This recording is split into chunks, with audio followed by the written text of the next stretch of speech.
بأبي عبد الله الحسين وأولاده وصحبه. May God continue to reward us and increase us in our commemoration of Imam Hussein and his family on their way to Karbala, in Karbala, and after. This is the next Majlis in our series, and we have been discussing the topic of Walaya and Aza in the age of COVID-19, and we have been trying to revive, to a certain extent, these very important aesthetic, literary, artistic traditions of the Majlis as it's come out, especially from South Asia, and try and see how it makes sense and works in our contemporary age. Let me just say one quick thing about art and poetry before I move to our first person, Sayyid Ali Naqvi, who will present. One of the things which happens with poetry, regardless of which language it is in, and this is also seen in the language of the Quran, is that poetry relies on illusion, it relies on the imagination of the person who receives the words. Meaning arises in the imagination of the person, which means that quite often we shouldn't necessarily take things literally at face value. And we see this in particular in great poetry, whether it is in Urdu, whether it's English or Arabic or Persian. That's very much the case. Poetry is an elusive, a figurative, an imaginative medium for evoking images and ideas and persuading you of certain things. So we shouldn't always take what is said literally at face value. And that's the beauty of it. And that's also what makes us appreciate what is being done. And it indicates something which is very important, which is the very nature of language, regardless of its context. Language is not necessarily literal. There are certain things that we say, and we may have something that we literally mean. There may be other things which are unsaid in what it is that we're trying to evoke in the mind of the person listening to us. So that's a very simple point which I wanted to make about the poetry, about the power of the imagination and poetry. And that's precisely what makes, for example, the Marasi of Miranis so effective, or the famous Marsiya of Muhtashem Kashani, or many other compositions, even some of the prose compositions, for example, the famous Rawzat al-Shuhada of Hussein Faizi Kashifi. So with that, let me turn to and pass the mic to Sayyid Ali Naqvi, who will present an English poem in commemoration of the Imam. Salawat. Allahumma salli ala Muhammad wa ali Muhammad. Today I'm going to take us back to the event straight after the murder of our great Mawla, Imam Hussein.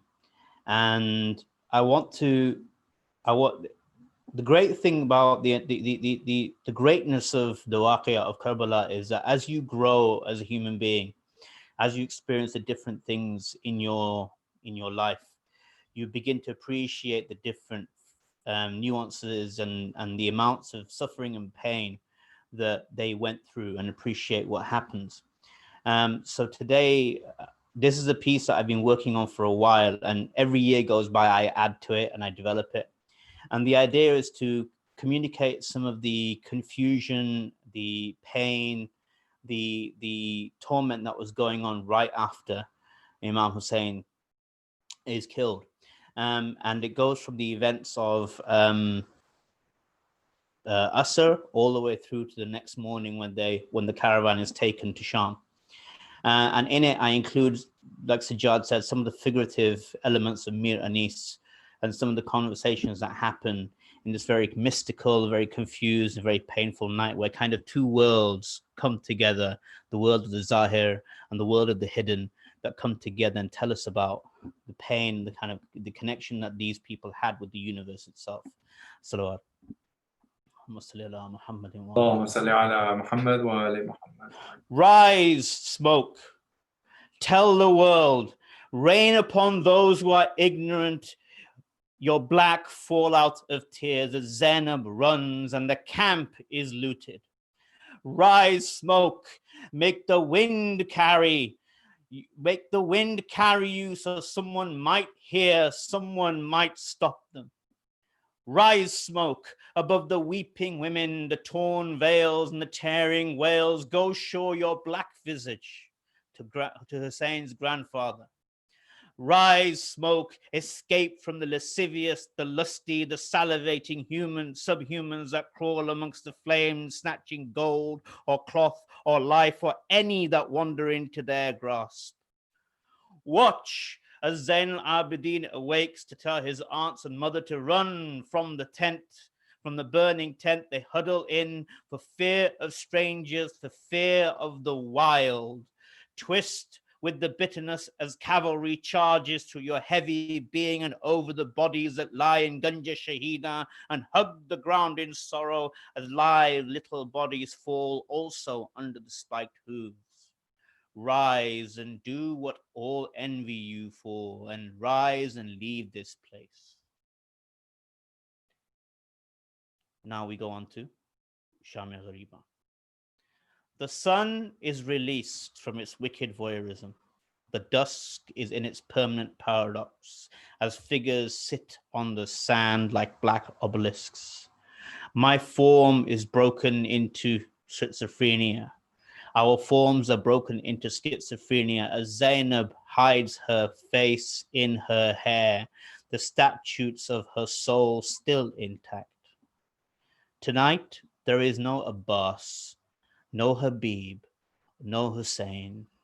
The dust becomes the only chadar in pathos to veil her. Zainab is now in command. Zain al-Abidin sleeps. The children are disparate. Many lie with their fathers or where the horses left them trampled. Those breathing cling to an obelisk each, as Zainab brings back the sobbing Suqaina, last found clinging to the body of her father. Red is the sky as red is the sand, and hollow laughter from jar-headed brutes stings as it passes over the veilless heads in the stunted night. Zainab listens, Zainab hears, Zainab stands and Zainab wakes. Four hooves dig the dirt like 1,000. A man approaches, billowing black, face covered, his presence ripping fear through the plains.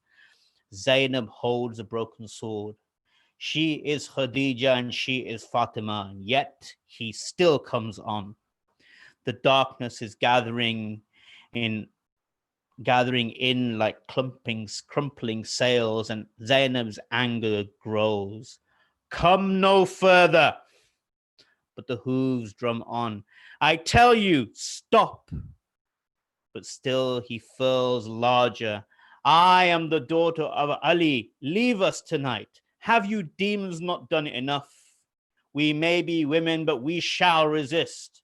Yet the rider is deaf, his horse dying as it gallops, and just before Zainab can raise the jagged blade, he vaults from his horse, faces her in the swirling dust. The wind unmasks him, and Zainab begins to cry.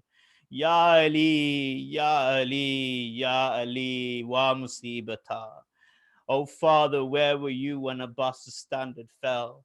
Oh Father, I saw Hussein murdered. Oh Father, oh Father.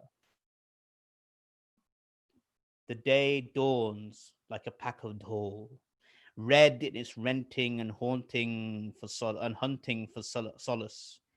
First, there is the standard as the sun rises again. Then there are spears, and on those spears are those heads, which lead a jumble of metal scales, and behind them on bareback camels follow the women of the caravan, hiding as best they can from the shamed sun. So begins the Zainabiyah. These are the wages of Haqq. once Khadija's gold, once Fatima's hands, now Zainab's chadar. Salawat. اللهم صل على محمد وعلى محمد. We now go to the Source Khani in Lucknow with Askari Naqvi. And so I will pass the mic to him. Yes, there is Askari Bhai. Bismillah. Adab. Picking up from what Sajjad said in the beginning about how the poetry creates the illusion, what Mir Anis successfully does in his poems. Let me give you a small demonstration, a small दो बंद from a Marsiya of Anis की और ये भी एक demonstration आपके लिए कि किस तरह से तहत में मरसिया पढ़ने का एक ट्रेडिशन है. तराई बहुत दफ़ा अनीस अपने मरसिए में इस्तेमाल करते हैं. Many times the word Terai is being used. But in Arab, in Iraq, in Karbala, there is no tarai. But how he actually creates that illusion that as if Abbas is tarai के नज़दीक हैं. तो उसी के हवाले से दो बंद हाजिर कर रहा हूँ कि पहुँचे जो दश्त की में उड़ाते हुए फरस, पहुँचे जो दश्त की में उड़ाते हुए फरस, भाई घोड़े को हाथ उठा के ये आवाज दी कि बस. देखी सफ़े जमी जो चपो रास पेश पस, नारा किया के नहर पे जाने की है हवस. वे रोकेगा जो वो मौत के पंजे में आएगा, हट जाओ सब के शेर तराई में जाएगा. तो तराई में जाएगा, शेर तराई में जाएगा. और फिर आगे इसी में कहते हैं कि तुम क्या, और पहाड़ का जिक्र आता है कि तुम क्या पहाड़ बीच में गर हो तो टाल दें, तुम क्या पहाड़ गर बीच में हो तो टाल दें. और भाई शेरों को हम तराई से बाहर निकाल दें, और मोहलत न एक दम दमे जंगो जदाल दें, और पानी तो क्या है आग में घोड़े को डाल दें. और मुंह देखते हैं जो है निगहबा घाट के, मुंह देखते हैं जो है निगहबा घाट के, और ले जाएं तेग से दरिया को काट के. तो ये है Anis, and this is what I wanted to refer, picking up from Sajjad's what he said. And now coming down to Soswani today, let me present you a first composition, today's first composition, based on Raag Kedar in Hindi. Shabbir ही वो परदेसी हैं, हर देश की सेवा करते हैं, वो चढ़ते हुए सूरज की तरह घर घर में उजाला करते हैं. मुलाहिज़ा फरमाइएगा.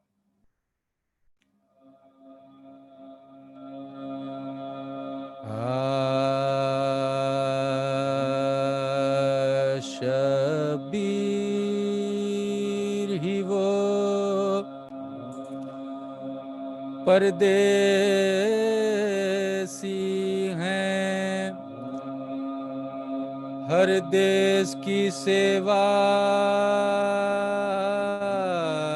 करते हैं.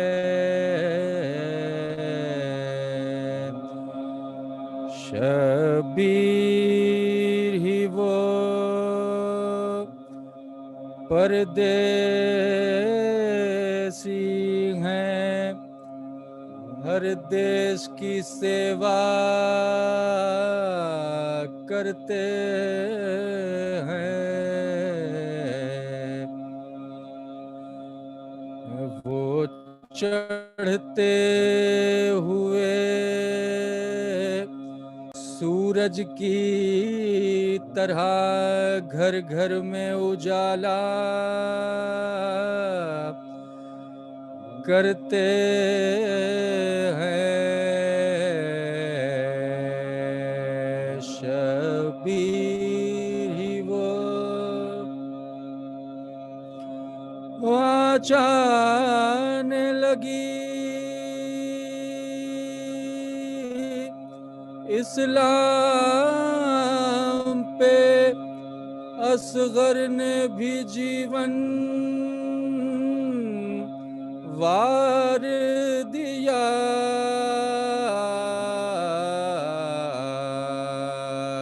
इस घर के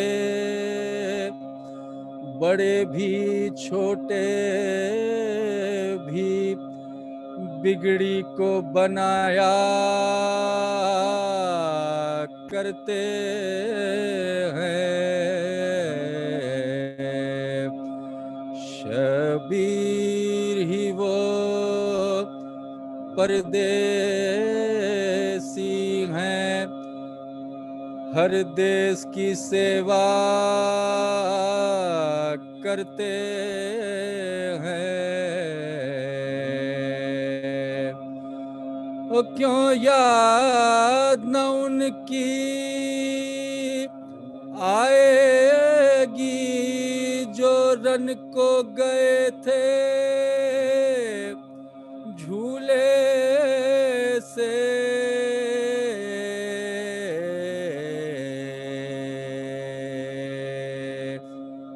और सुनते हैं दिलों के झूलों में वो आज भी झूला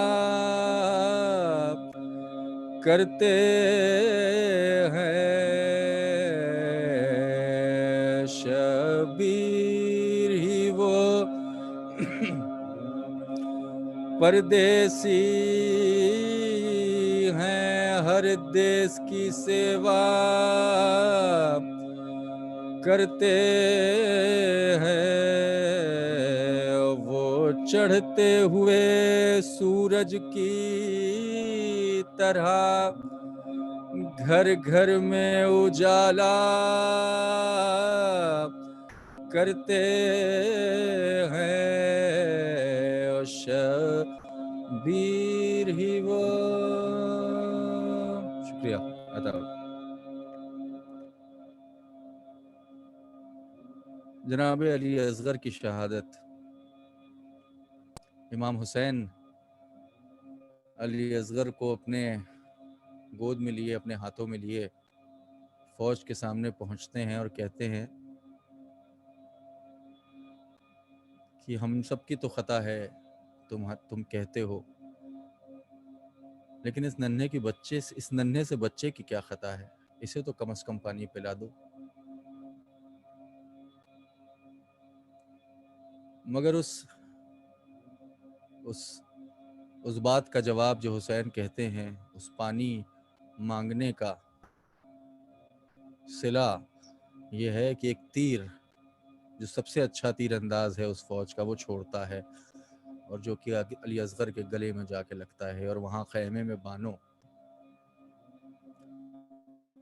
अपने नन्हे से बच्चे को याद करके रोती हैं। क्या कहती हैं बानो?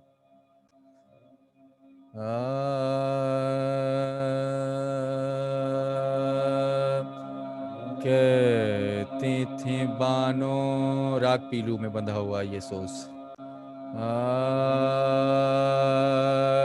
कहती थी बानो असगर प्यारे, अरे किस जंगल में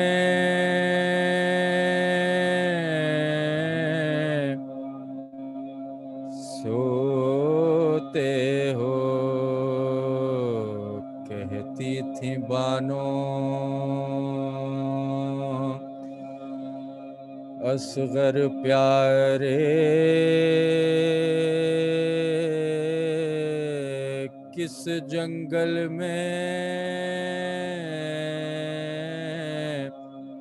सोते हो। ओके नगरी के देश सिधारे, किस जंगल में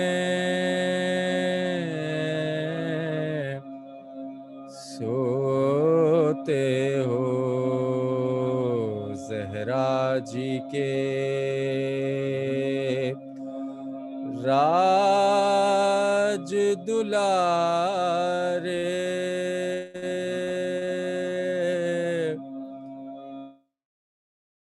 जंग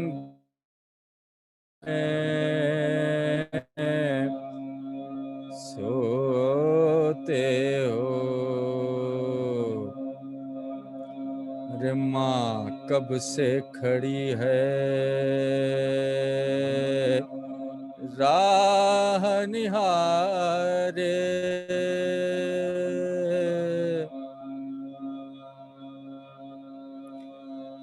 माँ कब से खड़ी है राह निहारे,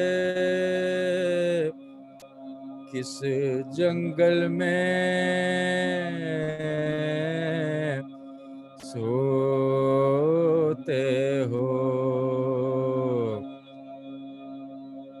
रे सांझ भई सब पंख पखेरू,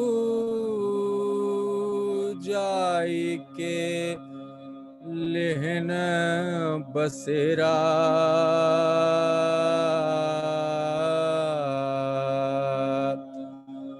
हाय सांझ भई सब पंख पखेरू,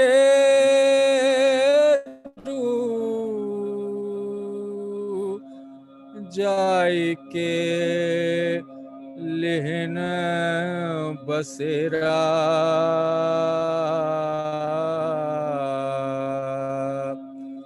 अरे असगर प्यारे अजहू न आए, किस पापी ने है घेरा, कहती थी बानो असगर प्यारे, किस जंगल में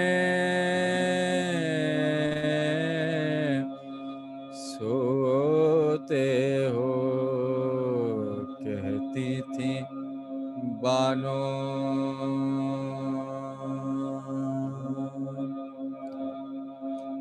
इस आखिर में एक सोज और जनाब सकीना के हवाले से कि किस तरह करबला ख़त्म हो जाने के बाद सकीना, नन्ही सी सकीना को कैद खाने ले जाया जाता है, जिंदान में ले जाया जाता है, और वहाँ वो नन्ही सी सकीना हर आने जाने वाले से फरियाद करती है कि मेरे बाबा तक मेरा संदेशा पहुँचा दो। क्या कहती है सकीना हर आने जाने वाले से, और किस तरह से ज़ार व क़तार रोती हैं अपने बाप को याद करके। पेश खिदमत है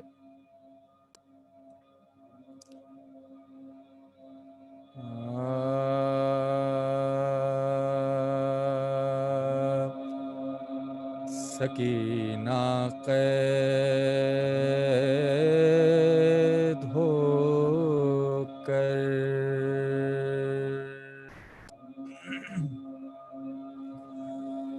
सकीना कैद हो कर शाम के जिंदान में जब आई, सकीना कैद हो कर शाम के जिंदान में जब आई, वो बच्ची उस अंधेरे घर की तारीकी में घबराई,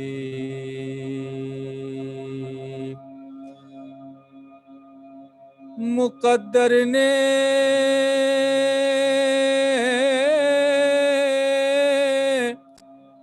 खिलाफत की पहली रात दिखलाई, ज़मीं तो फर्श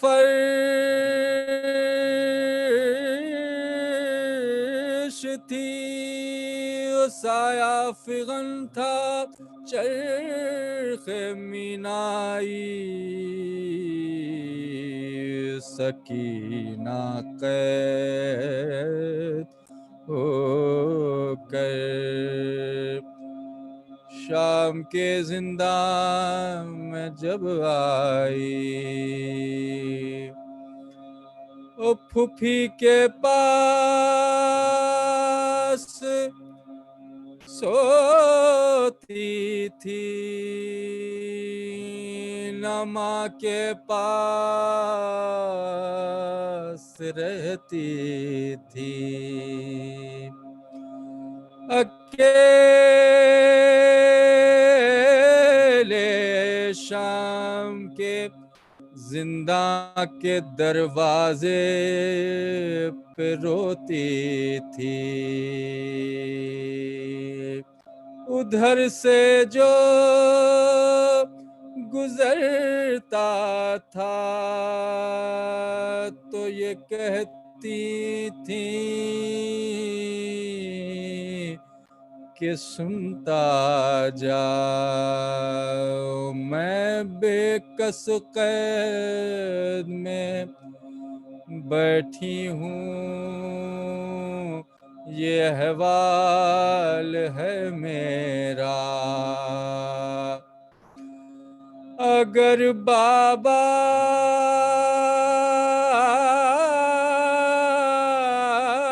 मिले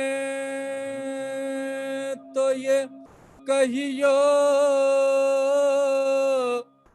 कसम खा खा, सकीना पे मुसीबत है,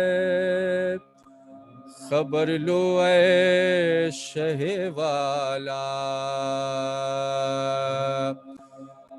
वो जो तुझसे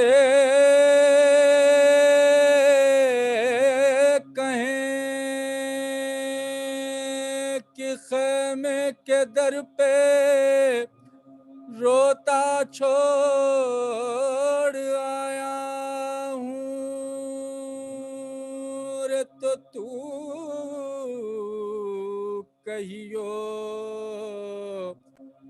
दरे जिंदा पे रोता छोड़ आया हूँ, सकीना कैद होकर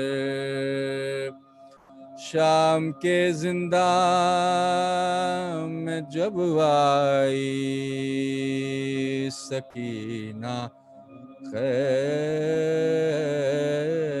होकर। आदाब, बहुत शुक्रिया। आदाब।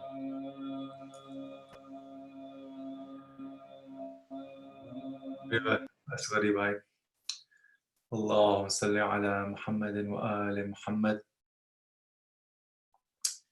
We will now go for our Majlis, our main address.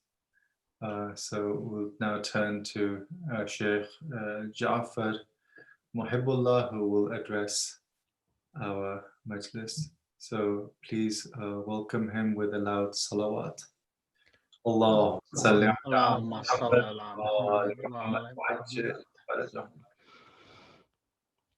أعوذ بالله من الشيطان اللعين الرجيم. بسم الله الرحمن الرحيم وبه نستعين. الحمد لله الذي جعل الحمد مفتاحا لذكره وسببا للمزيد من فضله ودليلا على آلائه وعظمته، ثم الصلاة والسلام على خير خلقه سيدنا ونبينا وحبيب قلوبنا أبي القاسم المصطفى محمد، اللهم صل على محمد. وعلى آله الطيبين الطاهرين المعصومين لا سيما بقية الله في الأرضين أرواحنا له فداء. أما بعد، فقد قال الله سبحانه وتعالى في كتابه الكريم: بسم الله الرحمن الرحيم. وبشر الذين آمنوا أن لهم قدم صدق عند ربهم. صدق الله العلي العظيم. Assalamu alaikum wa rahmatullahi wa barakatuh, mu'minin, mu'minat.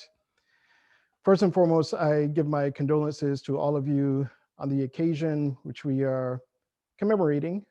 And this is, at the moment, the aftermath of the Shahadat of Imam Hussein, his companion is Ahlul Bayt, the oppression that has happened to the Ahlul Bayt after Imam Hussein, and also particularly as the Shahadat of Imam Ali ibn Hussein, Zain al-Abidin alayhi salatu wasalam, is also upon us.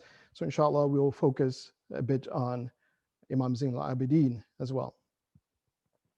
Allah subhanahu wa ta'ala, he states in the Quran, verse 2 of Surah Yunus, he tells his prophet to give good tidings and give good news, وَبَشِّرِ الَّذِينَ آمَنُوا, to those who have faith and have iman. What is this good news that the prophet is told to give to the ummah, or to at least those individuals who have iman, who have faith? Allah subhanahu wa ta'ala says, tell them that they are in good standing with Allah subhanahu wa ta'ala. قَدَمَ صِدْقٍ عِنْدَ رَبِّهِمْ. So what exactly is this good standing with Allah subhanahu wa ta'ala? According to several of the commentaries, it states that this good standing with Allah subhanahu wa ta'ala is holding fast to the walaya of Ahlul Bayt alayhim salatu wasalam. Hence the topic of our discussion, or the series of discussions, is about the walaya. And particularly what I want to focus on is having a good standing with Allah subhanahu wa ta'ala by virtue of the walaya of Muhammad wa ali Muhammad alayhim salatu wasalam. And this is something that we are, I would say, taught, or in every year we actually are directed in this direction to understand and comprehend this walaya, and particularly around the Shahadat of Imam Hussein, the Ahlul Bayt, his companions, and what happened in the aftermath of that Shahada. We recite in the Ziyarat of Ashura, the dua at the end where we are in sajda, we ask Allah subhanahu wa ta'ala, وَثَبِّتْ لِي قَدَمَ صِدْقٍ عِنْدَكَ مَعَ الْحُسَيْنِ وَأَصْحَابِ الْحُسَيْنِ الَّذِينَ بَذَلُوا مُحْجَهُمْ دُونَ الْحُسَيْنِ عَلَيْهِ السَّلَامِ. We ask Allah subhanahu wa ta'ala to plant our feet firmly with Allah subhanahu wa ta'ala. قَدَمَ صِدْقٍ. We ask for that قَدَمَ صِدْقٍ. We ask to be a part of that and attached to that walaya of Muhammad wa ali Muhammad. And particularly by virtue of Hussein and Ashab al-Hussein, by virtue of the example that we see in Imam Hussein and his companions, because we see that walaya in them. We see that walaya, of course, the walayat of Imam Hussein over the ummah in that event in the Shahada. We see the walaya of the companions of Imam Hussein and how they connected themselves and how they followed that wilaya.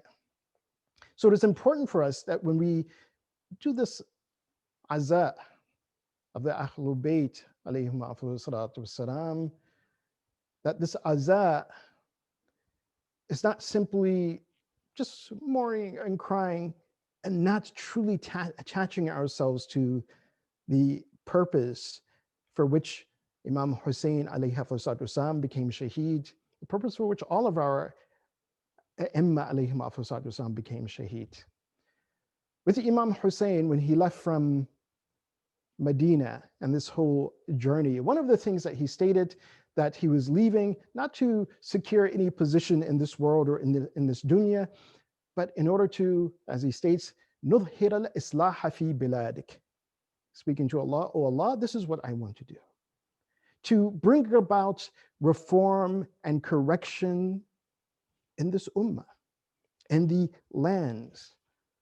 Wherever anyone says that they believe, they said they had iman, then there needs to be some sort of islah of their faith, of their practice, because this is what had happened. The ummah began to drift away from those principles that the Prophet of Allah sallallahu alaihi wasallam he had established among the people. And when we want to comprehend exactly what this islah is, what type of reform, what type of correction, then we need to go back and see that in what areas would Imam Hussein, and actually what areas did Imam Hussein alayhi wasallam make corrections. One of the beautiful traditions from Imam Jafar as-Sadiq alayhi wasallam, where he's talking to one of his most renowned companions, Mufaddal. And I'm sure many of you know who Mufaddal is. You perhaps heard of the book Tawheed al-Mufaddal. So while he was speaking to Mufaddal, he told Mufaddal, he says, Allah subhanahu wa ta'ala, he says, has given mankind knowledge, ilm. And he reminds Mufaddal, he says, and reflect upon what Allah subhanahu wa ta'ala has given to mankind from ilm, and what he has prevented, what type of knowledge has he prevented from mankind. So he says, فَإِنَّهُ أُعْتِيَ عِلْمَ جَمِيعَ مَا فِيهِ صَلَاحُ دِينِهِ وَدُنْيَا. So Allah subhanahu wa ta'ala has placed in the grasp of mankind that which, or that knowledge, that if he took that knowledge, if he held fast to that knowledge, it would correct his deen, his understanding of faith, religion, his practice, religious practice, and his dunya. So it will benefit him in this world and the next world. In fact, this was the purpose, if you want to say, of the prophets. This was the purpose of the awliya, that when they have come, at least the prophets, when they came with Allah subhanahu wa ta'ala's revelation, and when the awliya, and the imams, alayhim afdal in this particular case, when they have interacted with the ummah and mankind, it was to teach them. Teach them that which was beneficial for, that which would be beneficial for their dunya and for their akhirah. As Allah subhanahu wa ta'ala, he says clearly in Surah Al-Jum'ah, and today is the blessed day of Jummah, that when Allah subhanahu wa ta'ala, he points out that why he has sent the Prophet, one of those things that is mentioned is يُعَلِّمُهُمُ الْكِتَابَ وَالْحِكْمَةِ. That Allah subhanahu wa ta'ala says that the Prophet, he was sent, and this is one of his missions or aspect of his mission, to teach them the book, teach them the Quran, and teach them wisdom. Teach them the book and the wisdom, hikmah, according to some mufassirin, they say that this is the understanding of the application of that knowledge from the Quran. Not simply book knowledge and we close the book and we put it on our shelf and we forget about what it means, but no, we understand how to apply it. And this is the mission, as I said, from all of the prophets, confirmed in Surah Al-Jum'ah, in the ayat of the Quran, also confirmed in one of the statements of Imam Sadiq as he spoke to Hisham ibn Hakam, another very close companion of Imam Sadiq, where he says that مَا بَعَثَ اللَّهُ أَنْبِيَاءَ وَرُسُلَهُ إِلَىٰ عِبَادِهِ إِلَّا لِيَعْقِلُوا عَنِ اللَّهِ فَأَحْسَنَهُمْ إِجَابَةً أَحْسَنَهُمْ مَعْرِفَةً لِلَّهِ. The Imam says that Allah subhanahu wa ta'ala, he didn't send any messenger or any prophet to his servants, meaning to mankind, except that they should يَعْقِلُوا عَنِ اللَّهِ, that they should understand Allah subhanahu wa ta'ala. They should reflect upon Allah subhanahu wa ta'ala. Then he says, the one who has responded the best to this teaching and education of the Prophet is the one who has best ma'rifat of Allah subhanahu wa ta'ala. وَأَعْلَمُهُمْ بِأَمْرِ اللَّهِ, and the one who also knows well what Allah subhanahu wa ta'ala has commanded, knows well the affairs of Allah subhanahu wa ta'ala. Going back to that hadith and that discussion that Imam Sadiq alayhi salatu wasalam had with Mufaddal, where he says that that knowledge which Allah subhanahu wa ta'ala has put in the grasp of mankind is of two types. One that will bring about reform, bring about righteousness and goodness in his deen and his worldly life. He says, with regards to those things that are good for his deen, وَأَمَّا فَمِمَّا فِيهِ صَلَاحُ دِينِهِ. He begins to explain that. What are those things? What is that knowledge? And of course, if we relate this to the mission of Imam Hussein, that he wanted to perform Islah in the ummah of his grandfather, we see that this is very relevant. So with regards to the deen, that which will bring about salah and righteousness is ma'rifatul khaliq, to understand Allah subhanahu wa ta'ala, to know Allah subhanahu wa ta'ala. And the second thing, which Imam he states to Mufaddal, he says, وَمَعْرِفَةُ الْوَاجِبِ عَلَيْهِ مِنَ الْعَدْلِ, and to know what is obligatory and what is necessary with regards to justice. Not only with regards to Allah subhanahu wa ta'ala, that Allah subhanahu wa ta'ala who adil, but also he requires from us, as from humanity. This is one of the commands of Allah subhanahu wa ta'ala. Ya ayyuhalladhina amanu kunu qawwamina bil qist shuhada'a lillah. That, oh, you who believe, be those individuals who establish justice and who bear witness to that for the sake of Allah subhanahu wa ta'ala. I want to come back to this for right now, but know that this knowledge, which is there to reform and bring about the best of state of beings for any person, is to have ma'rifat of Allah subhanahu wa ta'ala and have ma'rifat of what is necessary with regards to justice or divine justice. That divine justice which begins with Allah subhanahu wa ta'ala but permeates even through his commands to us to establish justice. I'll come back to this because I want to go a little bit more in detail about that and how it relates to this idea and concept of walaya. But with regards to that knowledge that Imam Sadiq alayhi salatu wasalam, he tells Mufaddal, he says that in it fihi salahu dunya, that in it is the reform or correction or a strong and good foundation for the servant's worldly life. Imam, he mentions, he says, kazzara. And this is an example. There are other examples. It's a very long hadith, so I'm not going to go over the whole hadith, but just point out what is relevant at this moment. He says, kazzara. For example, farming. In other words, working and doing something whereby we're earning halal. Doing something that is, again, that is beneficial in our worldly life, in our, earning a livelihood for ourselves and for our families. So he gives a zara. Then he says, وَمَعْرِفَةِ الْأَقَاقِيرَ الَّتِي يُسْتَشْفَى بِهَا مِنْ ذُرُوبِ الْأَسْقَامِ. The second thing which is beneficial in our worldly life, as Imam Sadiq tells Mufaddal, he says, to know the aqaqir.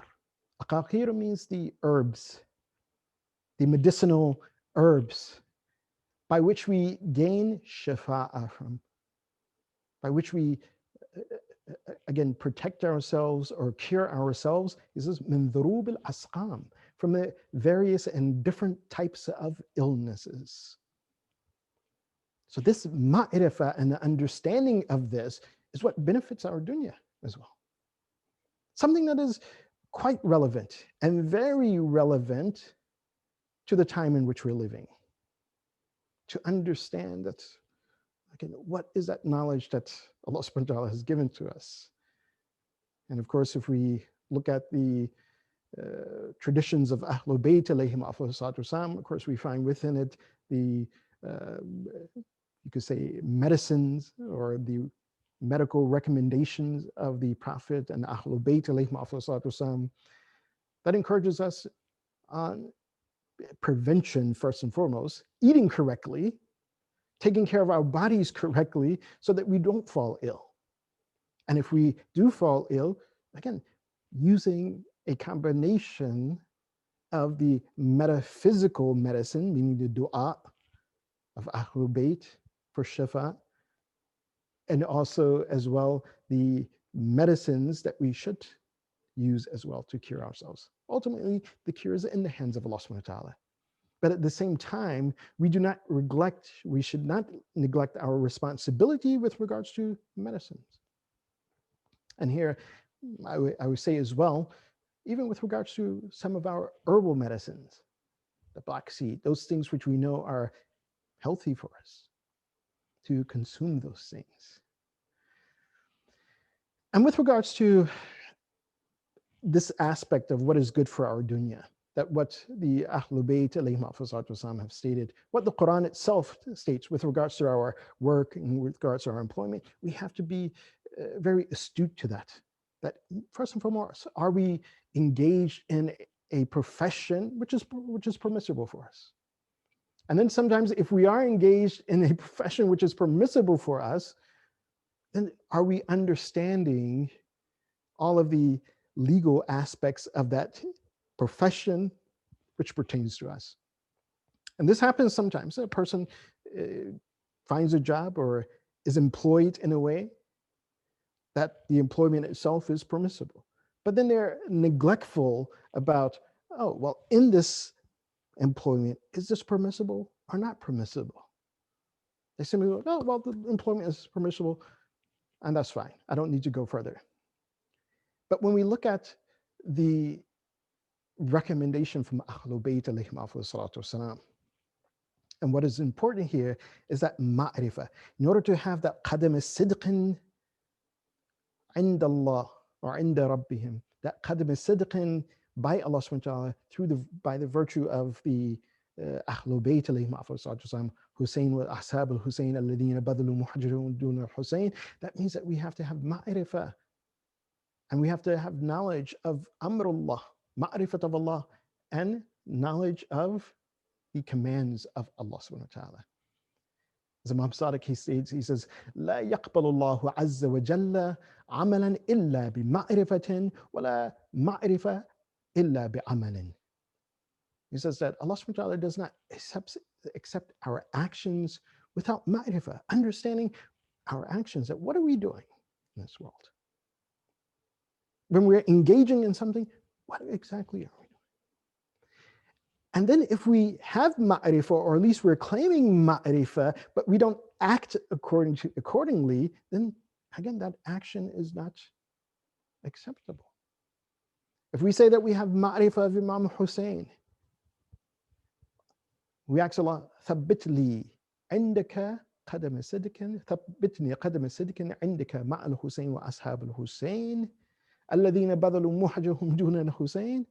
So if we have that ma'rifah of Imam Hussein, then that means that we have to be Husseini in our actions. We have to be wala'i in our actions. That our actions should reflect the same as the actions of Ahlul Bayt alayhim salatu wasalam. This is one of the great lessons we learn from the companions, the shuhada of Karbala. Again, I mentioned one of the companions of Imam Hussein, and this is just as an example, so you will see that Burayr ibn Khudayr, one of the companions of Imam Hussein, that when he went out into the battlefield to show you that his actions were in line with that of Ahlul Bayt, that he had ma'rifat of the walayat of Ahlul Bayt, that on the battle plains of Karbala, when he went out to face his enemy, he firmly mentioned what his belief was. The enemy said, oh, you're misguided. So he says that, okay. Burayra, he was a teacher of the Quran. Burayra says, then come, let's do mubahila. He did mubahila on the plains, on the battlefield of Karbala. Anyone who faced Burayra, they were eliminated. The person who martyred Burayra, they did so from behind. They didn't want to face Burayra. Again, Burayra is reflecting the actions of Ahlul Bayt. And even in this time, again, we have one of the beautiful examples of the Ahlul Bayt. SubhanAllah, we have an example for every moment and every situation in which we live. if we really held fast to the Ahlul Bayt, we stuck to their way of life. One of the stories of Imam Musa Kadhim alayhi salatu wasalam, I mentioned this some months ago, and this is within my own community. I'm just going to reiterate the story here if you haven't seen that. Imam Musa Kadhim, who was martyred around the 8th century, he lived in a time when there was also a plague, the Justinian plague, which came about around the 6th century, and it kind of died out, but it sprung up again around the 7th and 8th century, right in the lifetime of Imam Musa Kadhim alayhi salatu. The Justinian plague, which wiped out about 10% of the world population at that time. Again, this is the situation that the Imam was living in. And if we look at the example of the Imam, every time he left his home, he would recite this dua for protection, dua to protect himself from illness. And we have this beautiful example in the Ahlul Bayt. And once the Imam Musa Kadhim, he went to visit one of his brothers, Muhammad ibn Jafar, who had fallen ill. In fact, he was laying on his deathbed, supposedly, according to the account that is written in the narration, so that he was very ill. So when Imam Musa Kadhim, he entered into his home, he entered the home and he sat away in the corner. And as he sat in the corner, he was watching what was happening in the house of Muhammad ibn Jafar. The other brother of Imam Musa Kadhim was Ishaq ibn Jafar, that he was standing right above the head of Muhammad ibn Jafar, crying profusely that his brother is ill, he's on his deathbed. Imam Musa Kadhim alayhi salatu, after he came in, he didn't stay for very long. He came in and he got up and he walked out. Imam Kazim's son, by the name of Hassan, came and he asked Imam Musa Kadhim alayhi salatu, he says that your brother is ill and you stay for only a short period of time and then you leave? He says, yes. He says, the one who is crying, meaning Ishaq ibn Ja'far, his brother, he says, he's going to die before the one who's on his bed. That seems to be on his deathbed. Allahu A'lam. But if we just reflect a little bit on this scenario, the scene, that perhaps the Imam himself was observing social distancing, but his brother Ishaq was not. And his brother Ishaq is the one who died before Muhammad ibn Ja'far. Muhammad ibn Ja'far, he got better. And then a few days later, according to Hassan, the son of Imam Kazim, his uncle Ishaq ibn Ja'far got ill and passed away. So we have this beautiful example, but we have to hold fast to that. Have that ma'rifah and act upon it. Not simply say that we have ma'rifah and do not act as Muhammad wa ali Muhammad alayhim afsatu acts. Among that knowledge, which Imam Sadiq, he told Mufaddal, he says that, yes, there are some things, that aside from these two types of knowledge, which are good for the dunya and for the akhirah, Allah subhanahu wa ta'ala, he has kept that away from people. He says, كَعِلْمِ الْغَيْبِ, for example, knowledge of the unseen, وَمَا فِي قُلُوبِ النَّاسِ, and whatever is in the hearts of people, which is a type of unseen knowledge that for most people it's not beneficial. In fact, in several narrations from Ahlul Bayt alayhim, they say that yes, if people knew, most people, not everyone, but most people, that if they knew that, oh well, I'm going to die on this day, most people will do whatever they want to do in this world. They would not pray, they would not fast, they would not fulfill their obligations and duties, and then they say, oh, well, I have one day left on this world. I'll do all my repenting in that one day. This is the frame of mind of many people. They will take it easy, they will take it less. So this knowledge is not given to everyone. But as Allah subhanahu wa ta'ala, he states that in the Quran, Surah Ali Imran is one of those places where Allah says, وَمَا كَانَ اللَّهُ لِيُطْلِعَكُمْ على الغيب ولكن الله يجتبي مِنْ رُسُلِهِ مَنْ يَشَاءُ. So Allah subhanahu wa ta'ala will choose among his prophets who he wants to give this knowledge to, knowledge of the ghaib. عَالِمُ الْغَيْبِ, as he says in Surah Al-Jinn, عَالِمُ الْغَيْبِ فَلَا يُظْهِرُ عَلَى غَيْبِهِ أَحَدًا إِلَّا مَنْ ارْتَضَى مِنْ الرُّسُولِ. That those prophets who he are pleased with, he gives them this knowledge of ilm al-ghaib. They have that knowledge of ilm al-ghaib, of the unseen, so that they may guide us to that knowledge of Allah subhanahu wa ta'ala.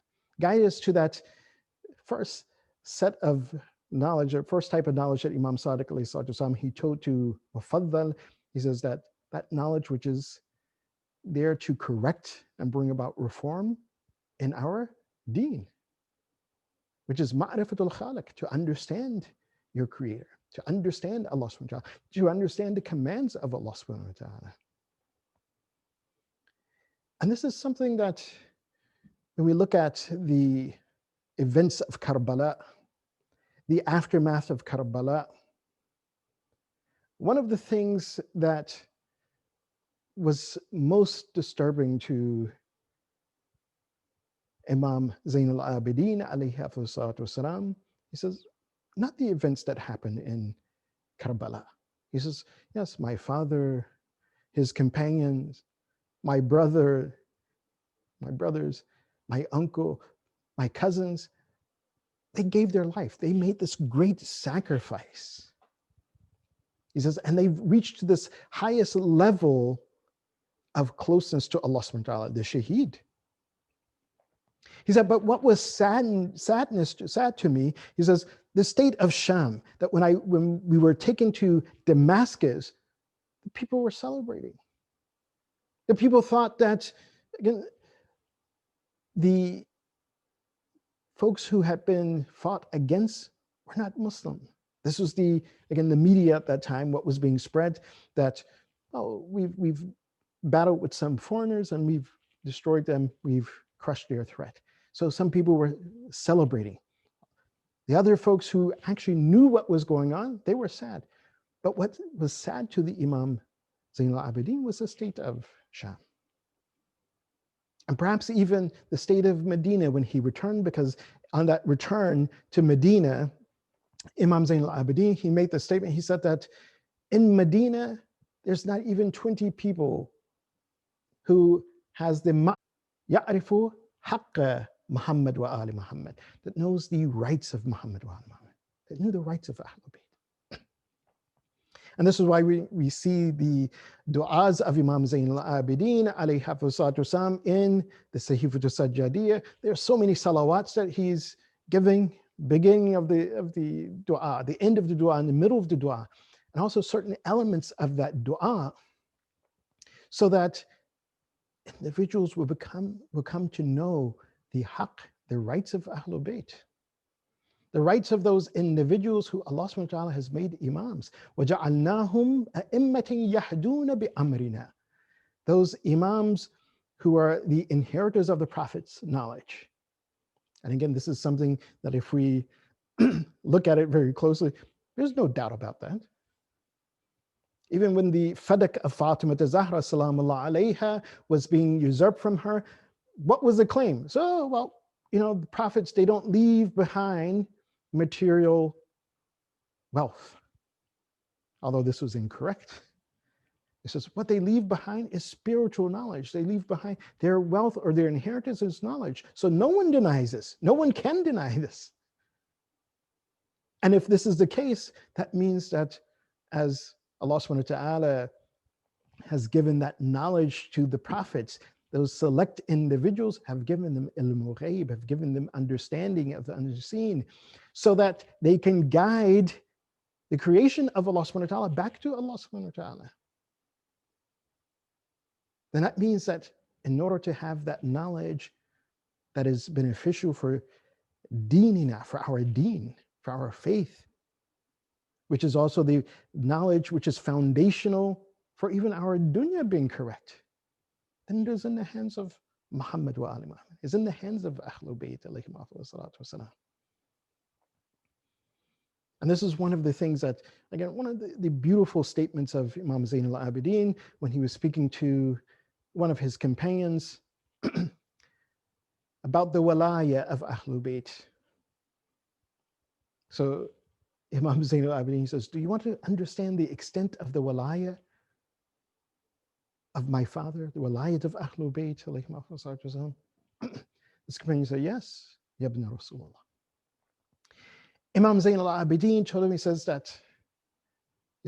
on the battlefield of Karbala, he says, when my father was fighting those enemies who were coming at him, he said that there were some of them that he did not kill. He only injured them so that they would not be able to get back up and to continue fighting. This is because my father knew that from the loins of this individual who has hatred or animosity towards the Ahlul Bayt, towards the Imam, from his loins, from his offspring, there will be someone who will be among the Shia of Ali Muhammad. Someone who will understand the walayat of Ahlul Bayt. Someone who will grasp and hold on to that walayat of Ahlul Bayt. So that person was spared. He was injured and he was spared.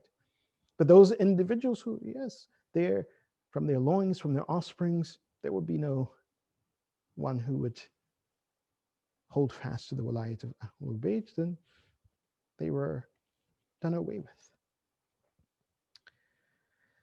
So we must understand the walayat of Ahlul Bayt, have ma'rifat of that Ahlul Bayt. And what is that ma'rifah? Very beautiful statement by Imam Sadiq alayhi salatu wasalam to Mufaddal. When he asks Mufaddal, he says, Ya Mufaddal, هل عرفت محمدا وعليا وفاطمة والحسن والحسين عليهم السلام كنه معرفتهم? He says, oh Mufaddal, do you know the kun, meaning the deep understanding and ma'rifah of the Prophet, of Fatima, of Imam Ali, of Imam Hassan Hussein? Mufaddal, he says, what is this ma'rifah?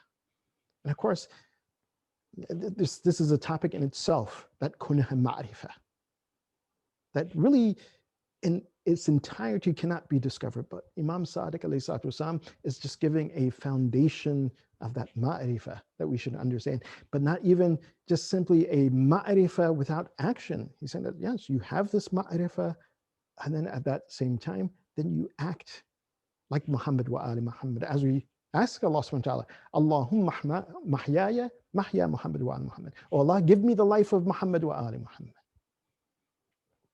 So Imam Sadiq, he tells Mufaddal, he says, Ya Mufaddal, he says, do you know that alimu ma khalaqa Allah azza wa jalla dara'ahu wa bara'ahu wa annahum kalimatu taqwa wa khuzan samawat? He says that, do you know that, look, whatever Allah subhanahu wa ta'ala has created, they know. That they are the ones who are the guardians of Allah's treasure. They are the people of taqwa. They know what is in the heavens and the earth. They know the weight of the mountains. They know the measure of the ocean. They know every single grain. How many grains of sand? Nothing escapes their knowledge because Allah subhanahu wa ta'ala has given them this wilayah. And Mufaddal, he says, alimtu dhalika wa aqarrartu bih. He says, I understand this, I know this, and I testify to this. And it's not Mufaddal simply testifying in by his tongue, his action as well. Those shuhada alongside of Imam Hussein, Buraira, for example, I've given an example. Hanzala, Joan, Hur, Muslim ibn Awsaja, Habib ibn Madahir. Again, they understood that and they acted by that. I'll just kind of bring this lecture to a close, that understanding this, that we have to have that ma'rifat of Ahlul Bayt, and that ma'rifah is not accepted, as Imam Sadiq says, that there's no ma'rifah accepted without amal. And there's no amal accepted without ma'rifah. They go hand in hand. In other words, the more that our ma'rifah increase, the better our amal should be. The greater our amal is, the more ma'rifah that we will gain. And inshallah, we should pray for that ma'rifah. We should pray for that closeness to Ahlul Bayt. As Imam Zayn al-Abidin alayhi salam in Sahifatul Sajjadiyya, he gives this phrase in one of the du'as, Habbali ilahi, Allah, Habbali al-uns bika wa bi awliyaika wa ahli ta'atik. That Allah, give me that uns, give me that closeness to you and to your awliya, to the Ahlul Bayt, and to the people of Ta'ah, those folks who are obedient to you, Allah subhanahu wa ta'ala. Give me that uns with them. And this is one of the things that, subhanAllah, as Imam Zayn al-Abidin, he says, when he makes that dua about illness, he says, I don't understand whether my illness is the best state or when I'm healthy is the best state. When I'm in a state of illness, I know that my sins are being washed away, they're being forgiven through this difficulty, to this trial. But when I'm healthy, I know that I'm benefiting from your ni'mat, Allah subhanahu wa ta'ala. Again, this is something for us to reflect upon. In this time of COVID, is this a beneficial time for us? That we can take this time to really reflect and think about the walayat of Ahlul Bayt, not take for granted what we may have taken for granted before, being able to sit among our friends and our family members, among different scholars within a masjid or our center. So is this the best state or the state where we are able to do that? In either case, we have to take advantage of gaining knowledge and ma'rifat of Ahlul Bayt, and ensuring that our actions are in line with the actions of Ahlul Bayt alayhim afdal salatu wassalam. So we prayed like Imam Zayn al-Abidin, Habli al-uns, bika wa bi awliyaika wa ahli ta'atik. Imam Zayn al-Abidin alayhi afdal salatu wassalam was given this title of Zayn al-Abidin, the most beautiful worshipper of Allah subhanahu wa ta'ala. And it was seen throughout his life. And one of the scenarios that this was seen, and this was in a time when Hisham ibn Abdul Malik, that he was on his Hajj, and he wanted to go towards the Black Stone as he was making his tawaf. But the crowd was so much that Hisham was not able to get to it. But when Imam Zayn al-Abidin alayhi salatu wasalam came towards the Kaaba, the crowd just split apart so that Imam had direct access to the Hajjul Aswad, the Black Stone. Hisham, he saw this, he says, who is this person? And beautifully, one of the companions of Ahlul Bayt, a poet by the name of Farazdaq, he says that, well, if you don't know him, he says, I know him. And he began to recite that very beautiful poem. I'm not going to recite all of it, just a few, one line or two will suffice. Shows the ma'rifat of Farazdaq of Ahlul Bayt. And one of the lines he says, وَالْبَيْتُ يَعْرِفُهُ وَالْحِلُّ وَالْحَرَامُ. This is a person who, the Bayt, the Kaaba, knows him. The area of the Haram knows him. And that area outside of the Haram knows him. In other words, this whole world knows the Imam. Is submitting to his walaya. Then he says, وَإِنْ عُدَّ أَهْلُ التَّقَىٰ كَانُوا أَئِمَّتُهُم. He's speaking about the Ahlul Bayt in general. He says that, and if you go and you look at who are those individuals who are muttaqi, who have taqwa, who have consciousness of Allah subhanahu wa ta'ala, then this will be their Imam. In other words, that if we are to follow the Ahlul Bayt, not only have that ma'rifah, but have the amal as well, then inshallah we should be among the muttaqeen. And our remembrance of the Ahlul Bayt, our remembrance of the Shuhada in Karbala, reflecting upon how lucky they were to be with the Imam of their time. How lucky they were to make that great sacrifice on the plains of Karbala. And according to some of the Urafa, they look at that and they say that we don't cry at their sadness, we cry at the sadness of our own state. That what state are we in? That would we make that same sacrifice? Do we have that ma'rifah where we will go forth? And that ma'rifah and our understanding is not simply a lip service, but it will show and reflect in our actions. This is perhaps what also brought Imam Sajjad, again, teaching us, brought Imam Sajjad to tears, as is stated in some of the maqtal, that when Imam Sajjad, he was close to his death. This is after being poisoned by Hisham ibn Abdul Malik. They said that Imam Zain al-Abidin, he was reading a dua and he was crying. And one companion asked him, he says, Ya bani Rasulullah, that why are you crying? I've seen no one worship Allah subhanahu wa ta'ala more than you, to ask Allah subhanahu wa ta'ala more than you. So what is the state that I see you in at these last moments of your life? Imam Zain al-Abidin, he said that, I understand that on Yawm al-Qiyamah, that everyone will stand before Allah, every creation, Malikun Muqarrab, wa Nabiyyun Mursal, every angel, close angel, every prophet, every imam, every awliya of Allah subhanahu wa ta'ala, everyone would stand before Allah subhanahu wa ta'ala. And anyone who has a book of A'mal, that book of A'mal will be spread out for everyone to see. And Allah will take account of everyone. He says, so I am crying for this. That what state would I be in? This is our Imam al-Ma'soom making this cry. And what state are we in? When Imam Zain al-Abidin, when he finally succumbed to the poison that he was given by Hisham ibn Abdul Malik, he said Imam Baqir alayhi salatu wasalam prepared to give the Imam ghusl. And as he was giving the ghusl to Imam Zain al-Abidin, of course, there were different signs. There were different marks on the body of Imam Zain al-Abidin.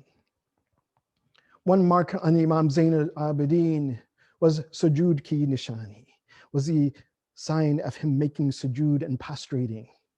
One of the signs on the bodies of Imam Zain al-Abidin was a mark that was on the shoulder and the back of Imam Zain al-Abidin.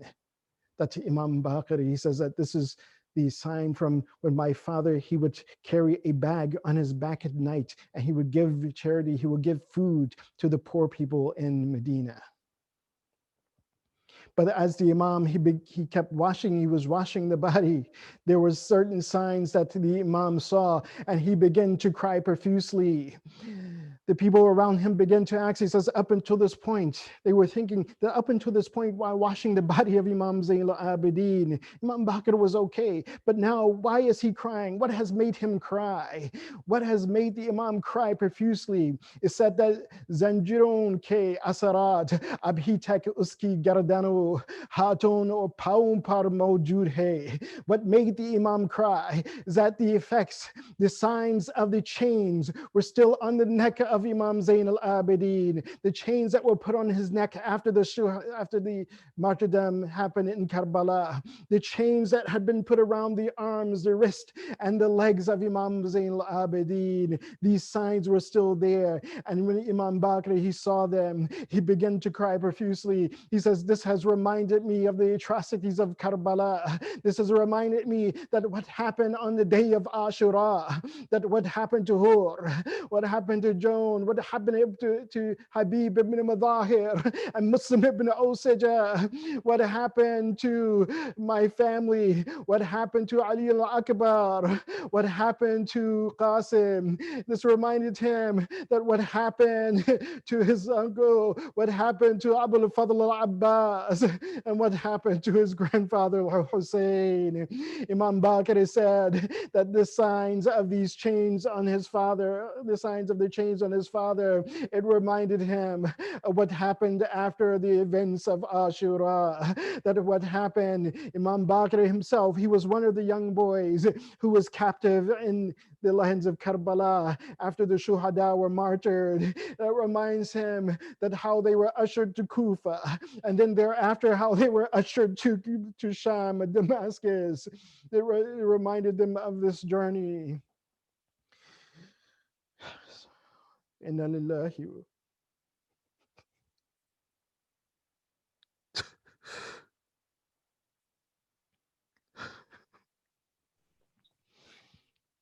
Inna lillahi wa inna ilayhi raji'un. سيعلم الذين ظلموا أي منقلب ينقلبون. اللهم بحق هذا المجلس الحسيني اغفر ذنوبنا، وهذا المجلس العلوي اغفر ذنوبنا واستر عيوبنا وقضي حوائجنا واشفي مرضانا وارحم امواتنا وعجل فرج مولانا صاحب العصر والزمان، واجعلنا من أعوانه وأنصاره والمستشهدين بين يديه وتحت لواء بحق محمد وآله الطاهرين. اللهم صل على محمد وآل محمد. For the Nawkhani, now we go to Shabir Thani. Bismillah, Shabir. اللهم صل على محمد وآل محمد وعجل فرجهم. Tonight, I want to remember on the day of Ashura a specific departure of Imam al-Hussein alayhi salam. It is said when Imam al-Hussein had lifted the bodies of his companions one by one, Sayyidah Zainab was sitting in her tents, and as she looked out of her tent, she sees a silhouette of a man she doesn't recognize.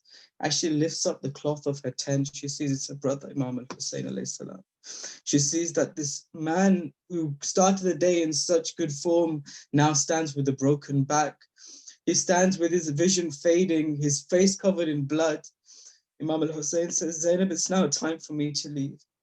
He says, Zainab, my mother, our mother, upon her deathbed, gave a final wasiyat to me, and she said, when it's your time to depart the family, take along this shroud, this cloth. Zainab, I've come to ask you for this cloth. Sayyidah Zainab goes and gets the cloth from inside the tents, and she gives it to her brother. At that moment, Sayyidah Zainab kisses the neck of Hussein.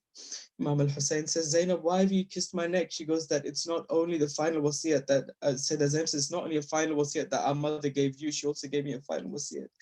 That when your brother leaves you for the final time, kiss his neck on my behalf, for this is the neck upon which Shimr's dagger will be taken. She says, as you stand alone, you're looking left and right.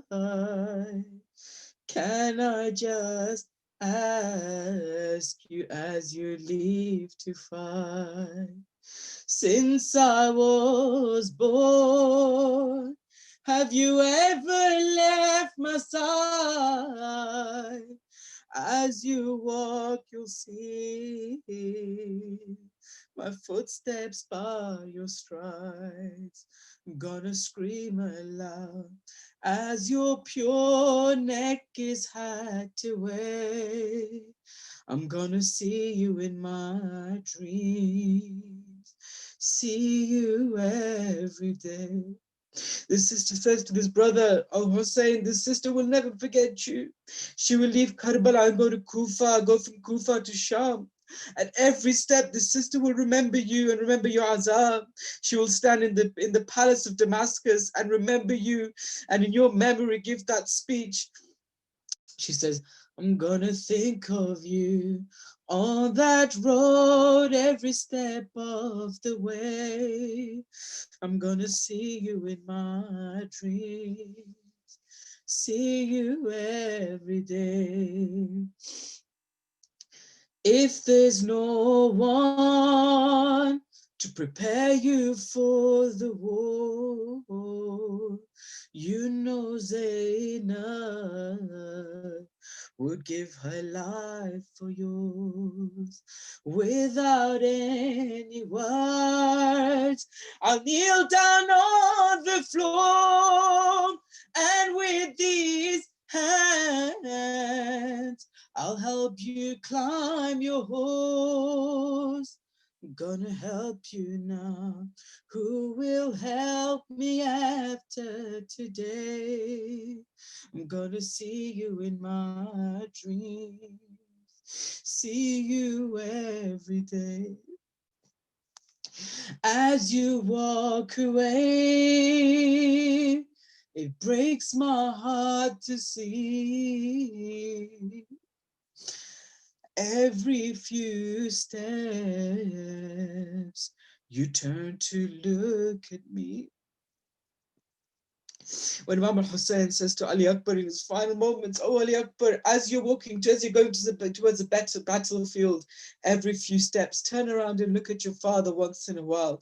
This is the same way in which Imam al-Hussein leaves Zainab, a sister that cannot live without a brother and a brother that cannot live without a sister. Imam al-Hussein turns around and looks at every few steps. As you walk away, it breaks my heart to see every few steps you turn to look at me. You are strong enough to handle any grief, but you're broken to leave your family. So what's his sister gonna do? I'm gonna smile at you. I'm gonna smile at you every time you turn to look my way. Gonna see you in my dreams, see you every day. You have left me with a gift I must return. A little princess, for years who you had yearned. She will be slapped, her body will be burned. She will die in pain, calling you at every turn. Gonna lay her slowly into a dark and empty grave. Gonna see you in my dreams, see you every day, see you every day. I'm gonna see you in my dreams, see you every day. I'm gonna think of you on that road every step of the way. I'm gonna see you in my dreams, see you every day. This brother says goodbye to this sister for the final time, and he goes towards the battlefield. We know what ensues for the rest of the day, and we know what happens in that night and the day after. This caravan goes towards Kufa, goes towards Sham. This sister has already said goodbye to this brother of hers. As Imam al-Hussein leaves, he puts the hand of Sakina into the hand of Zainab, and he says to Zainab, he says, "I'm leaving this one amana with you, take good care of her." As this caravan returns to Karbala, the sister reunites with her brother. It is said that when she reaches Karbala, she falls off her camel and she falls onto the grounds of Karbala. She approaches her brother's body in such a way with her hands together, begging for forgiveness. No one knows what conversation ensued between this brother and sister at that moment when they reunite. But one of the things she must have said is,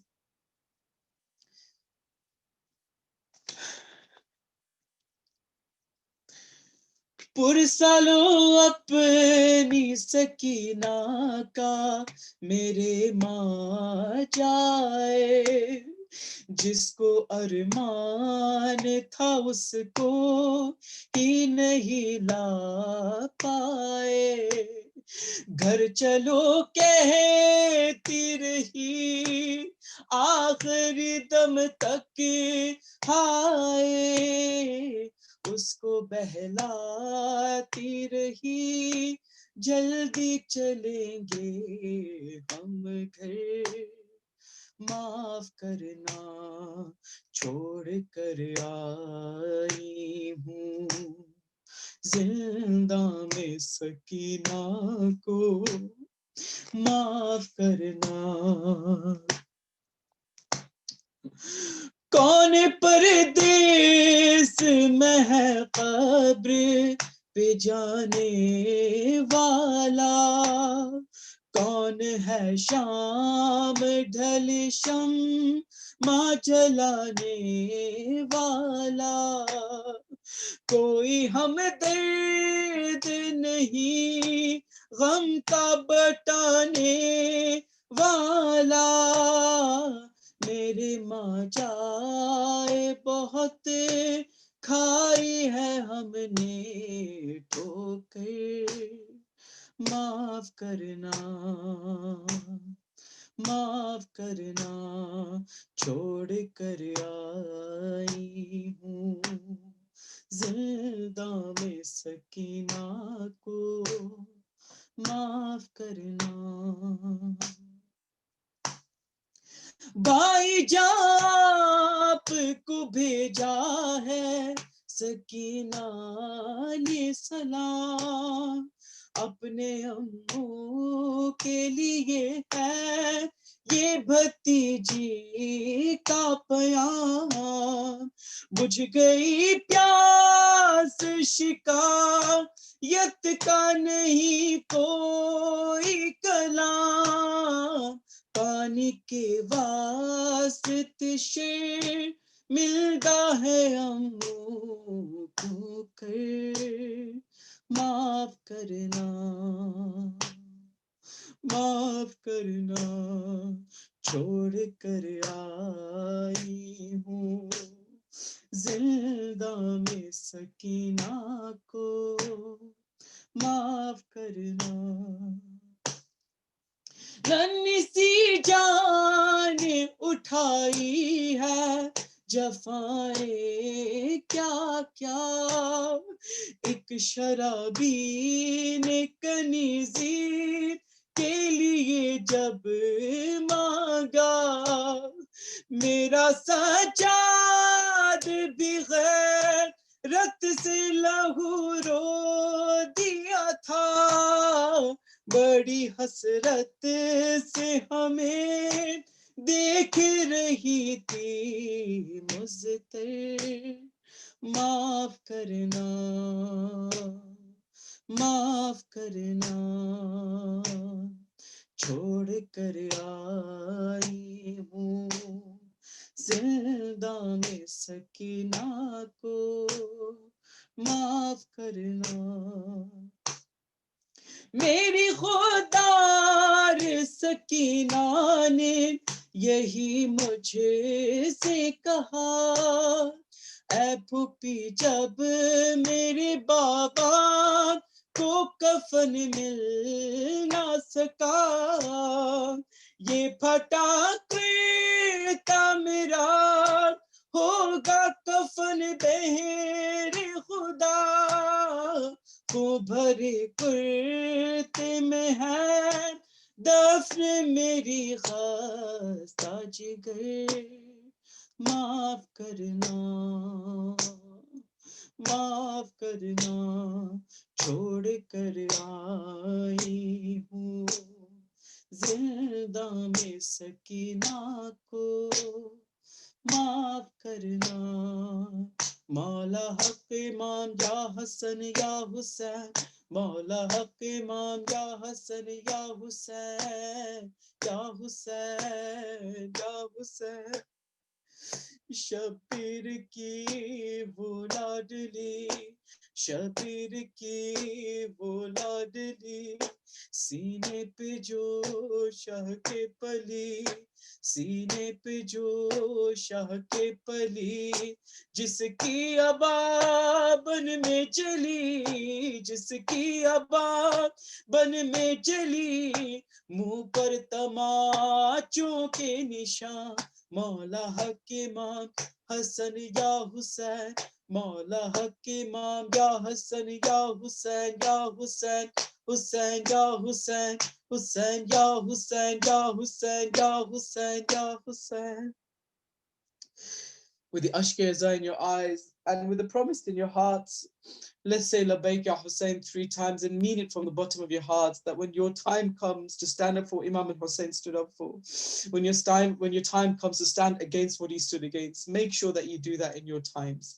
Can we all raise our hands at home and say Labbaik Ya Hussein 3 times? Labbaik Ya Hussein, Labbaik Ya Hussein, Labbaik Ya Hussein. Allahumma salli ala Muhammad wa ala Muhammad wa ajil farajakum. اللهم صل على محمد أجركم على الزهراء.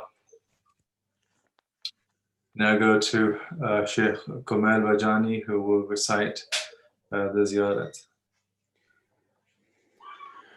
أعوذ بالله من الشيطان الرجيم بسم الله الرحمن الرحيم. Today is the day of Friday, the day of Imam al-Mahdi Ajjalallahu Ta'ala Farajul Sharif. I will be reciting the ziyarah recommended by our Imams alayhim as-salatu was-salam. بسم الله الرحمن الرحيم. اللهم أنت السلام ومنك السلام ولك السلام وإليك يعود السلام. سبحان ربك رب العزة عما يصفون وسلام على المرسلين والحمد لله رب العالمين. السلام عليك أيها النبي المصطفى ورحمة الله وبركاته. السلام على الأئمة الهادين المهديين. السلام على جميع أنبياء الله ورسله وملائكته. السلام علينا وعلى عباد الله الصالحين. السلام على علي أمير المؤمنين. السلام على الحسن والحسين سيدي شباب أهل الجنة. السلام على علي بن الحسين زين العابدين. السلام على محمد بن علي باقر علم النبيين. السلام على جعفر بن محمد الصادق. السلام على موسى بن جعفر القاضم. السلام على علي بن موسى الرضا غريب الغرباء معين الضعفاء والفقراء شمس الشموس وانيس النفوس. السلام على محمد بن علي الجواد. السلام على علي بن محمد الهادي. السلام على الحسن بن علي الذكي العسكري. السلام عليك يا حجة الله في أرضه. السلام عليك يا عين الله في خلقه. السلام عليك يا نور الله الذي يهتدي به المهتدون ويفرج به عن المؤمنين. السلام عليك أيها المهذب الخائف. السلام عليك أيها الولي الناصر. السلام عليك يا سفينة النجاة. السلام عليك يا عين الحياة. السلام عليك صلى الله عليك وعلى آل بيتك الطيبين الطاهرين. السلام عليك عجل الله لك ما وعدك من النصر وظهور الأمر.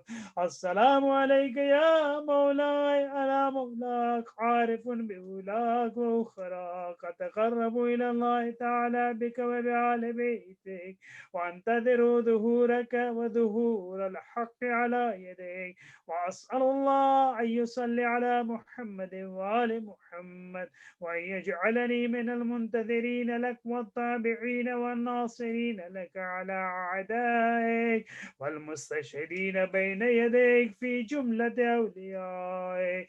يا مولاي يا صاحب الزمان صلوات الله عليك وعلى آل بيتك هذا يوم الجمعة وهو يومك المتوقع فيه ظهورك والفرج فيه للمؤمنين على يديك وقتل الكافرين بسيفك وأنا يا مولاي فيه ضيفك وجارك وأنت يا مولاي كريم من أولاد الكرام ومأمور بالضيافة والإجارة فعذفني وأجرني صلوات الله عليك وعلى أهل بيتك الطاهرين اللهم صل على محمد وآل محمد.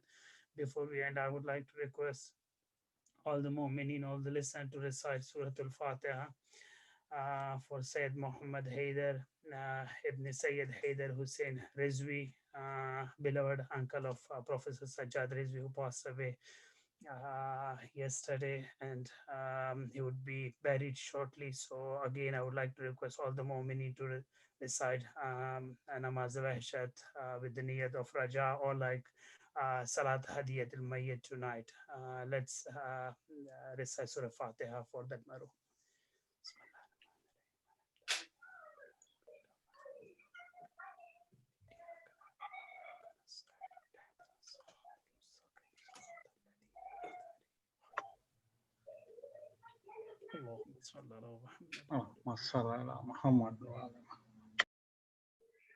Thank you, Shaykh Kumail. That concludes today's Majlis. Please come back tomorrow at the normal time, 6:30 London, 1:30 Eastern, 11 o'clock in India. And tomorrow the Majlis will be addressed by Sayyid Ali Abbas Rizvi. So until then, please, as ever, do take care of one another.